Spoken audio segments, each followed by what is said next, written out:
Hi guys! Natatandaan nyo yung kalabasa ko dyan sa gilid bahay? Ito na siya, oh, hindi siya lumaki. Ganyan lang siya kalaki, oh, ang liit. Pero hinog na.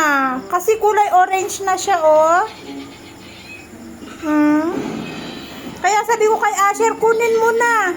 Kasi patay na yung puno niya, patay na. Na ano na rin yung dahon. Wala na rin yung dahon.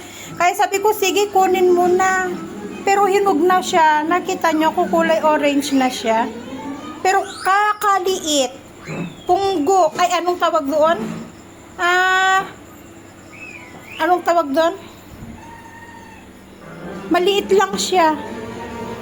Ayan, o, nagtutubig.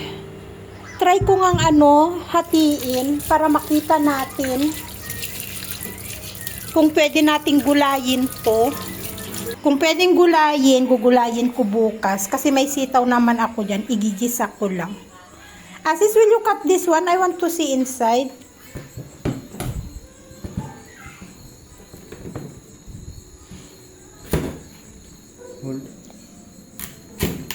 Oh, orange nga. Orange ang loob. This one, it's okay, yeah? To cook? Yeah. Ulam namin, ayan. Oh. Broken. Broken? No, it's not. You smell. It's not broken, you smell. It's not. Hindi lang, wala lang siyang, parang pinakabuto niya yata to. Maliit lang talaga siya, pero, will you please hold my, my mobile?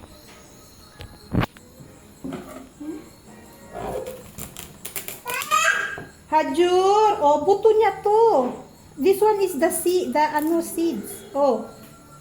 Just leave tomorrow. Yeah, it's okay to cook this one, yeah? Look like that. What? The rat again? There's a rat? Pwede. Pwede siyang gulayin. Hi guys! Back to normal na dito sa Nepal. At bukas, start na din ng pasok. Nagpadala na ng notice ang school. Kaya, ayun, dito sa Chitwan, back to normal na lahat ng mga public, private establishment, public offices, open na lahat. Magsisimula bukas. And, yun, di ko alam kung matutuloy ang exam nila sa Wednesday. Kasi ang exam nila is Wednesday, Thursday, Saturday, then Sunday, Monday hanggang Wednesday yung exam nila nitong susunod na araw. At naglaba ako ng cover ng aming accounts at ngayon ay ibabalik ko nga. I don't know if we should go down there, especially because Axis stinks as well. Paano ba po? Ang dali kong natanggal ngayon, hindi ako marunong magbalik. Paano ba po? It's another thing. Oh, man. Don't cry on the table. I think so. He's gonna open his mouth and fire the big lady's head all around his head.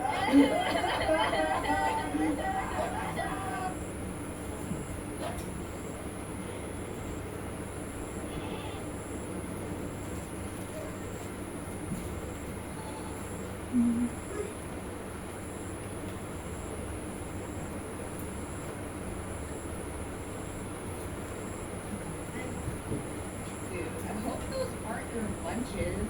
They're fat. Of course they are. They're too fat. Ew, even smell like pizza. They must eat in their sleep, too. I'm not surprised. You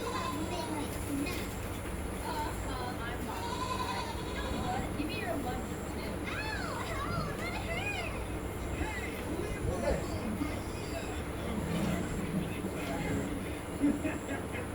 They can't even defend themselves. Come on, we better go before we're seen with these two big fat losers. Your feet, Asher. Okay, sit down. Next. Ito naman tayo sa malaki, magkabit.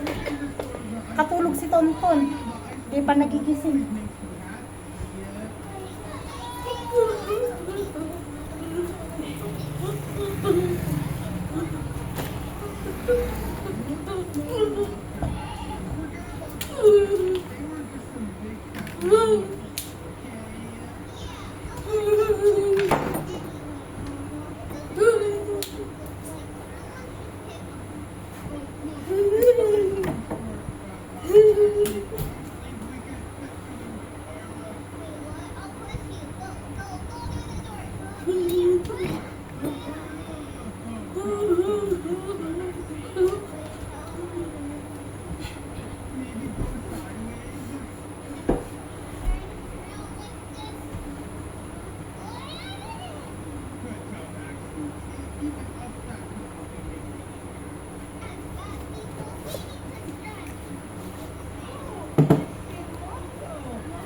Naglalagay kami ng unan doon.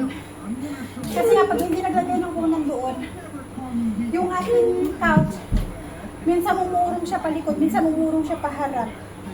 Kaya kailangan may unan doon na isa para kahit pa paano hindi siya umurong. Yan. Hindi ko alam kung ano lulutuin ko ngayon na ulam namin, guys. Pero niluto ko na yung kalabasa.